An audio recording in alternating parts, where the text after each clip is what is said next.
Hey everyone, it's Simone and I'm here with Bella Crystal, and we're here for our weekly soul conversation. Brought to you by Unlock Your Design, The Living Matrix, and the 64 Doors. Bella, why don't you tell everybody about our series? So we have been doing this for quite some time now, like the whole year, the whole astrological wheel. We are tuning in every 6 days with a new archetype. So we are now almost in the last, what is it, the last 8 ones, and we are in Scorpio energy. So today we're tuning into the first gene key, the first gate, the first hexagrams. We're doing a synthesis of all these, and it's part. This is part of the 64 Doors library, so you can also find all the other channelings that Simone did and the conversations that we had with Archetype in the 64 Doors. And you can also, of course, find us if you feel like this is something interesting that you want to tap deeper into your own chart, or deeper into understanding like your own soul, which is what Simone is going to role model here today. So I'm super happy to be here and excited to see what the one has to say. So, whether you're joining us live or you log in later, we love questions, great questions, or the fuel of good answers and wisdom coming through. So, share your questions with us. We love it when you participate, and let's see what the one has to say.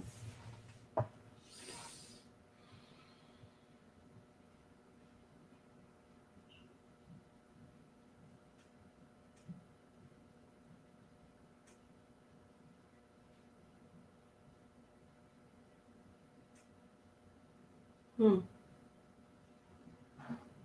The very first thing was the one brought all of the energy, like collected all the energy and just brought it right in to this point.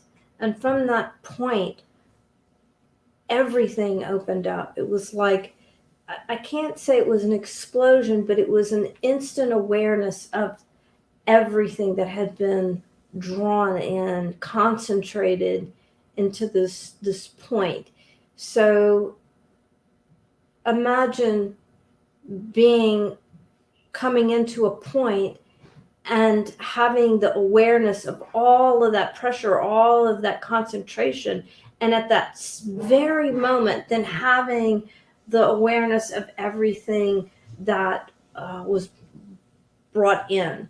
So everything out without or on the outside of it, and everything on the inside of it. And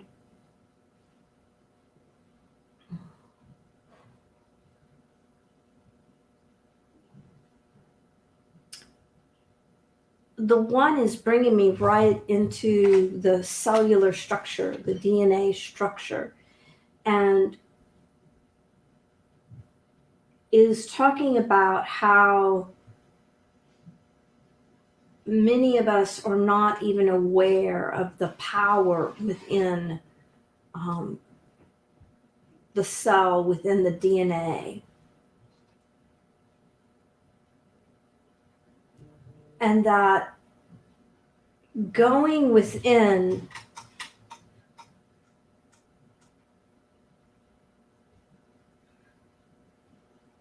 going into that cellular structure, into our DNA, is where we can commune, be in union with beauty, with the beauty within. That there is something. It's simultaneously abstract and real all at once. And the geometries in the cellular structure, in the DNA structure, or beyond compare, more beautiful than any art piece that we've ever seen. It is, in a sense, the epitome of beauty. Think about the one is saying, think about the prettiest thing you've ever seen, or the thing that you think is the most beautiful in all the world, and then go into your cellular structure and you will experience beauty that's incomparable to that.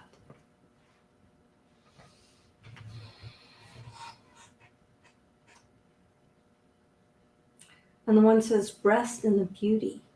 Rest in the beauty inside of you. Rest in the newness of the discovery of what's inside. And in this resting place, it almost feels like, imagine we were on a float in the ocean, and the ocean was completely still, and the sun was just the perfect temperature, and we're in this place of complete relaxation inside the cell of our being. And there's in this place, there's no other place I'd rather be. It is so, it's the most comforting of comforting places. It reminds me of geranium oil, which is the most comforting of comforting oils. I don't want to leave this place. I don't want to leave this repose within myself and in my cell that the one has taken me to. I am experiencing complete relaxation. And the shamanic part of my work is when a soul will show me something from my own life. And the one takes me to this moment in my life where I had just moved into this new home, and it was beautiful. It was my dream home. It was out in the desert of Tucson. And for about 3 months, I was just sitting in my room, sitting at my desk in front of the window, looking out across the desert. And I knew I was being prepared for something, but I didn't know what it was. And it was as if I was resting, like my soul had me resting. And then in about 3 months, I had an event in my life that happened that was the focus of my life for the next 2 years. And it took a lot of strength, but it was because I had rested in that quiet, in that beauty, not worried about really what was coming, but just knowing that I was resting in the most perfect spot. And that's what the one is sharing with us, to go into ourselves and rest in the beauty of the geometries in ourselves. And it's from that resting place that then we have the courage, the strength, the spark, ignition to fuel our creative impulses in the world. And the one says, the more you rest in the beauty of your cell and the peacefulness of your cells, of your DNA, the more you'll want to be in that place. And because that is where the spark of true wisdom, true genius, true beauty emerges from. And that when you rest in that place, and you truly rest in that place and inhabit it in innocence in all your cells, it's such an amazing, beautiful place that you will want to return to it again and again. It's like going on the best vacation you've ever had and feeling completely rejuvenated, and then being excited to, have this creativity, this creative impulse to go back into the world with new insights, new genius emerging, and then to know that to rest in the space of the cells is where that genius springs from, just encourages you to more go into that space of repose and embracing the beauty within. Bella, why don't you join me? The one is asking, wants to communicate.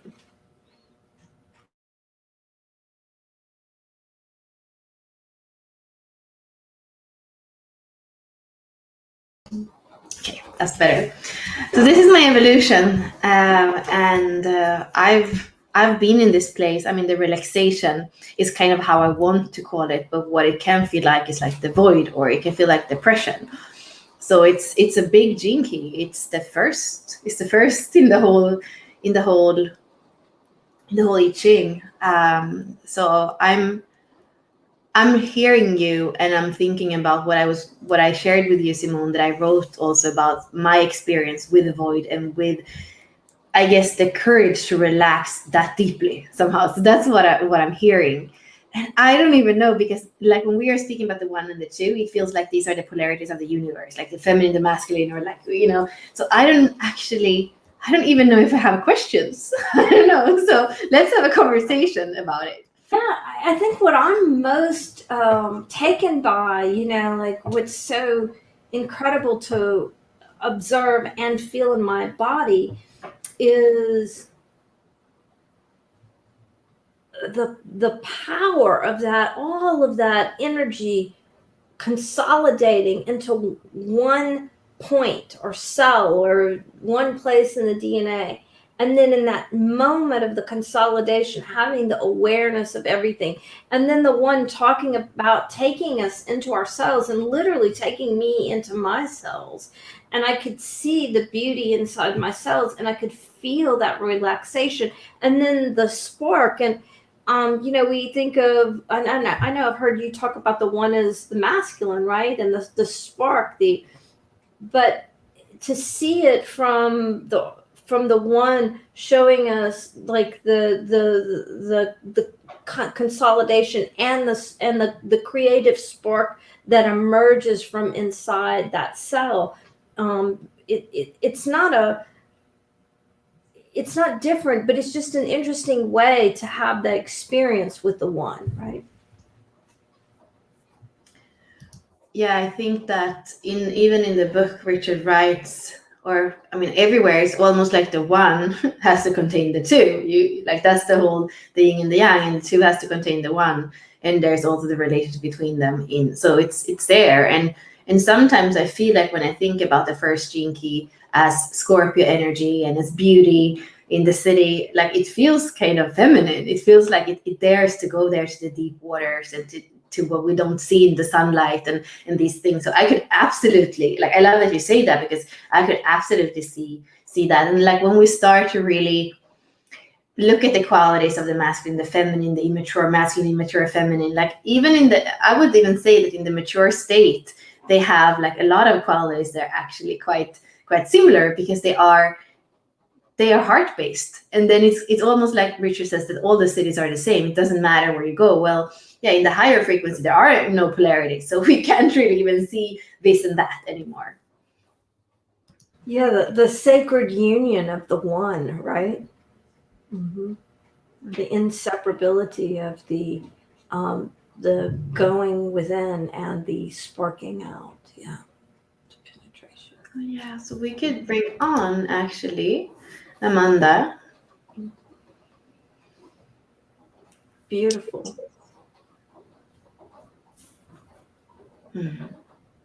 What a great, Amanda's saying that she felt this past weekend a deep reflective state, and sitting in her backyard and contemplating and being in total artist mode all weekend long. And as I read that, I'm right back in the space that the one brought me to inside myself. I can totally feel that in your post. So beautiful example. Thank you, Amanda, for sharing. Love it. And maybe what we can bring in as well is the harmonic 8. So we have the 1 that comes from the G center. It points up to the throat center, and it meets the 8, and it's in the individual circuitry. So we have this spark that is in the individual circuitry, and it's meeting the 8, and the 8, it's its own unique style, its own unique expression, but it's also here to make a contribution to the world. So I feel like for me this week, there has been, I mean, both in myself, but more maybe in conversation, I've heard that themes like, how do I I want to make a contribution to the world, like how to channel my creativity. So there is something, and like how that spark comes out in our expression, that is that channel. So I don't know if there's anything about that you could share, Simone, that has to do with like becoming the agent for that creativity, using that creativity to contribute in a wider sense.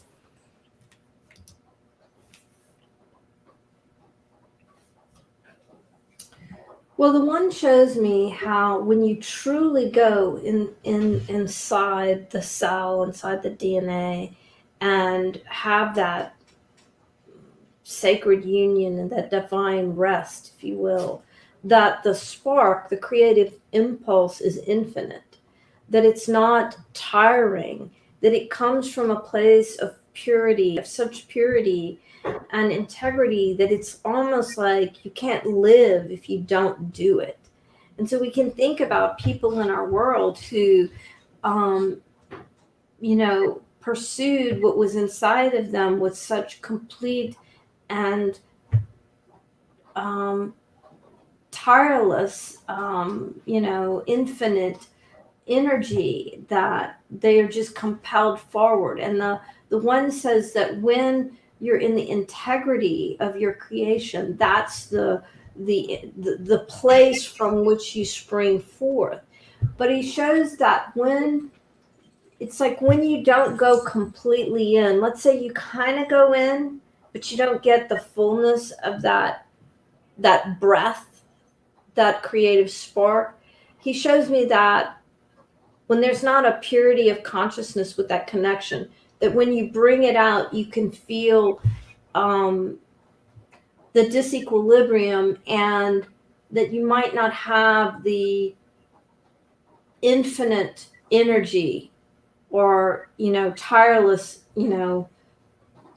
compulsion in bringing forth. And then you might start to resent the very people you were intending to bring your gift from to and share with. So he's the one is just saying that to be really clear on your come from. And when you have that spark, really in a sense check yourself and check your motives and your integrity and the purity of your consciousness, and move from that place of clarity.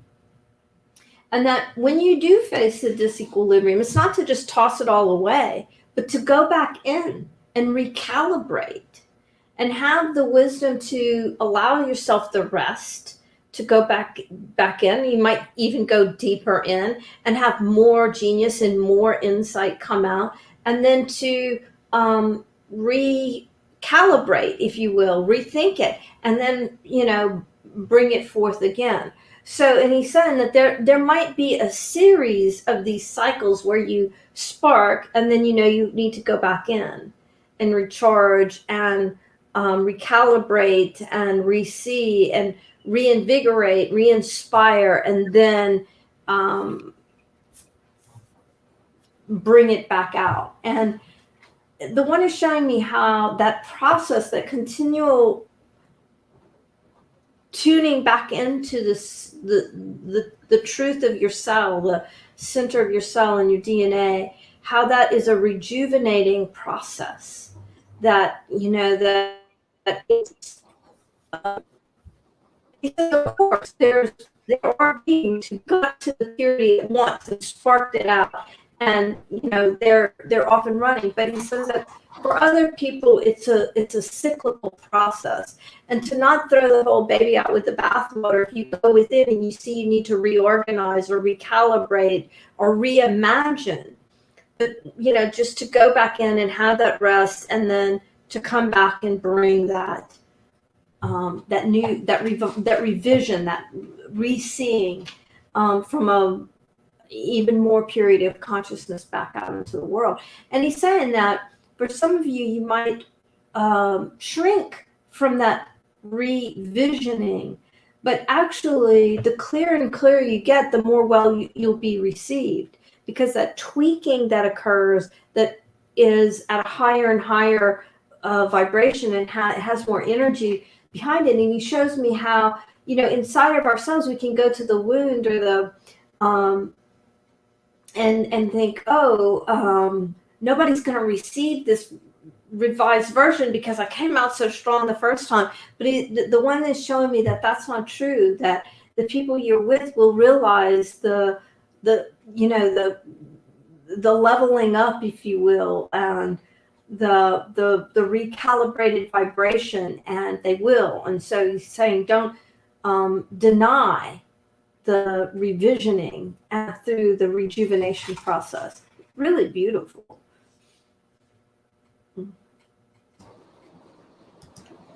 It was freezing a little bit for me, and I think it is because we have tropical storm Ada, and I'm thinking even about how actually it has been like kind of calm. It's been raining and raining and raining, and it was calm, and it's almost like that rest, and now it's like not sparking exactly again, but a little bit like that. So it kind of feels like the weather is also, I mean, everything is going in.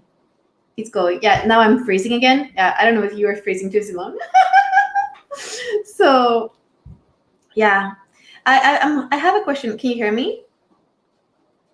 You can hear me. So I'm wondering, because we have a lot of people in Unlock Your Design, for example, and in the inner circle that have like there are sphinxes, and then they have the 1 and the 2. So maybe could you speak about maybe the difference about having it maybe in the life's work and in the evolution, or something like that? Like where is it positioned in the activation sequence, and what does that, like, how is that going to be lived out?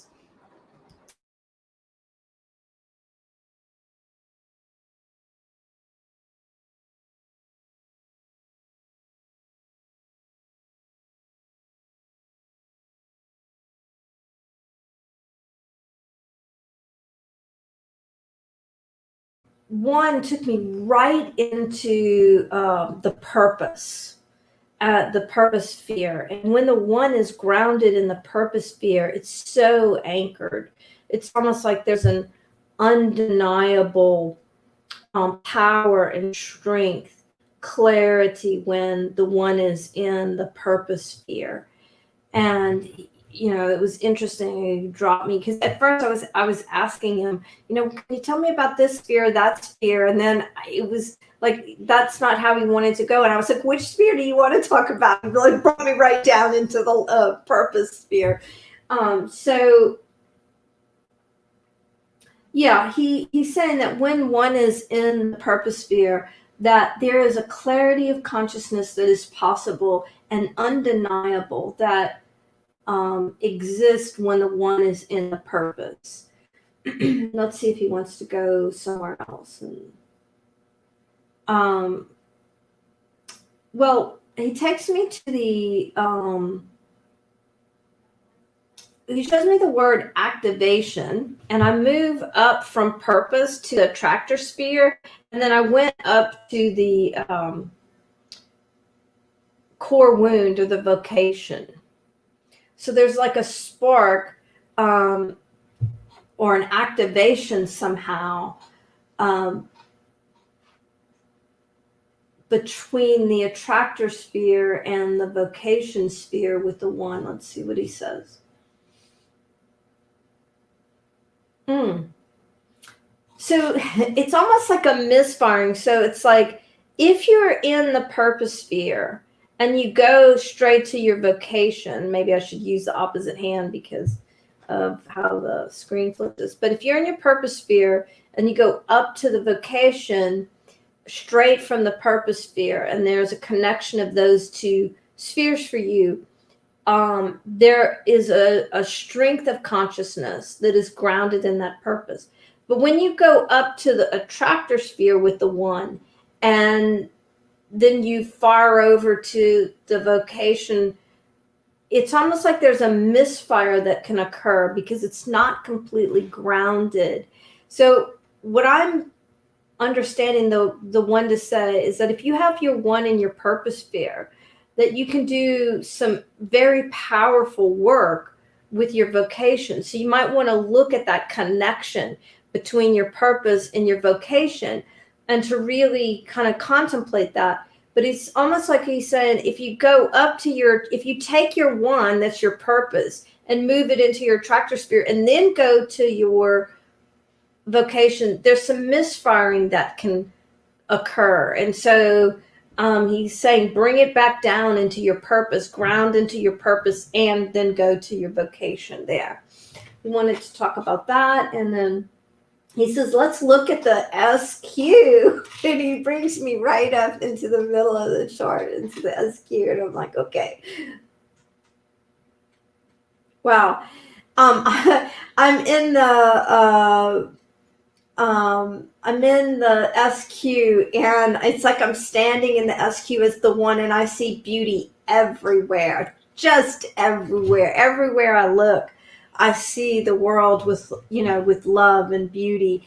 And so that is so super powerful. Like I'm blown away by that. Eden there with her line 6 and the 1 in the SQ, and there's just beauty everywhere for the person who has the SQ as a line 1.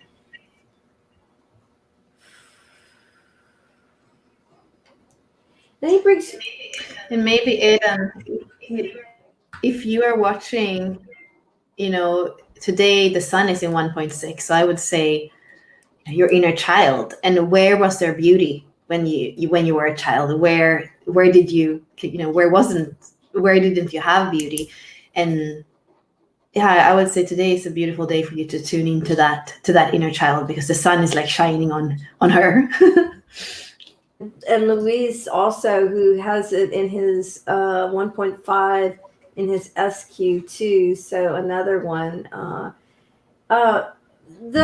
The one takes me up to life's work sphere, and I feel like I'm standing on top of the earth, kind of looking at the earth, and it's hard. It's a little bit hard. It's almost like I feel like I'm an elephant on a ball, kind of walking, trying to balance on this earth beneath me.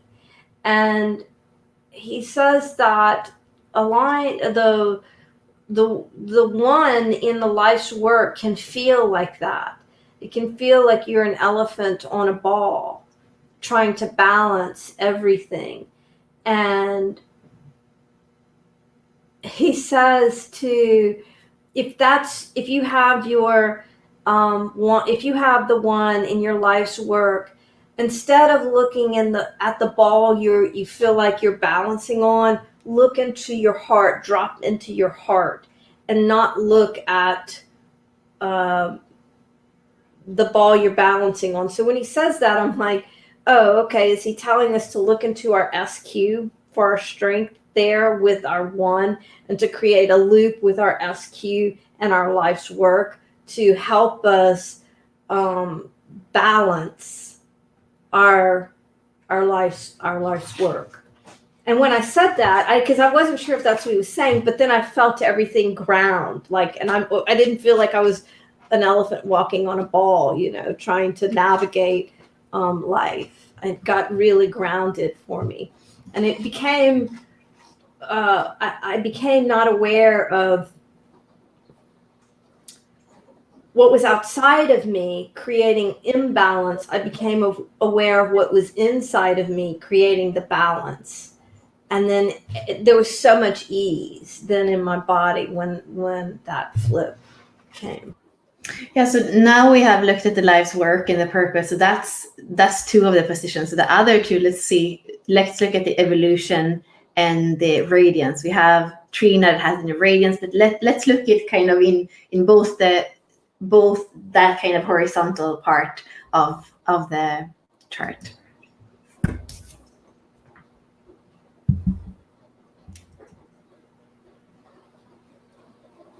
We wants to go to the radiance first, and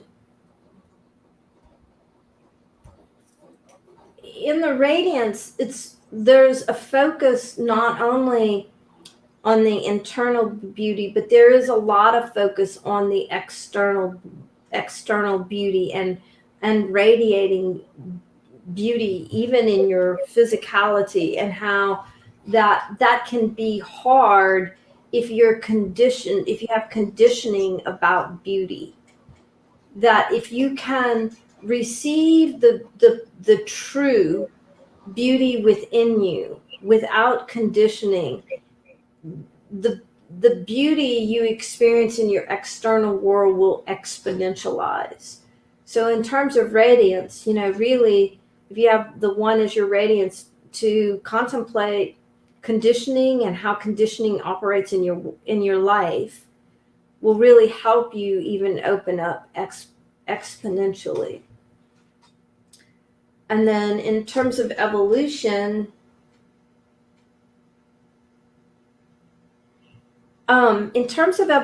it's so interesting. That ball the elephant was walking on in the life's work, it's like I'm in the ball. And I'm so inside of myself that I can't see the beauty of the external world, the world around me, and I can't see the beauty. I can't even see myself in this ball. I feel like I'm in a dark, enclosed ball, and I'm being rolled around in this. It's like my big brothers and my big sister caught me, put me in the dryer. And I can't see the external world, and I can't see the internal world. So then what the one does is he shows me, if I take my focus into my heart, I stop noticing that I'm in the dryer with the door closed and I'm spinning. And it feels like, in the movie The Grinch, when Cindy Lou Who sparks love in The Grinch, and his heart starts to grow. It's like when I just take my awareness right into my heart, I stop focusing on what's around me, and my heart, the beauty in my heart, is allowed to bloom. And so in this blooming, I'm so taken aback by the beauty of my own heart that it's like I wake up and I can see the world with love from my own heart. So the one says that the one in the evolution sphere can be extraordinarily, it's almost like he takes me to the poles of extraordinarily hard or extraordinarily easy. If you aren't in touch with the beauty of your own heart, of the love within, then it can be really a hard evolution. But if you have the connection with the beauty of your own heart, it can be so easy. So interesting, those poles in evolution.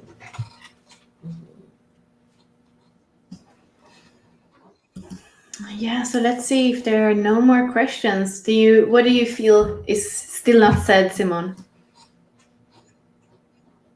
I asked the one, I said, what's not said? And he says, fun. That beauty is an expression of joy. And if you want a hack, if you will, if you want to get there, have some fun, experience joy. Where is the joy in your life? Where in your life is there no joy? And pivot, like go right to the place of joy in your life. And if every moment you choose joy, you're going to align with beauty in your life. So the one says, choose joy, have some fun, swing on a swing. He's like showing me, go to the playground, swing on the swing, look at the trees, look at the sky, watch the birds, look at the grass, jump off the swing, get back on and have some more fun. Run around the little, really have some fun in your life and experience joy, laugh.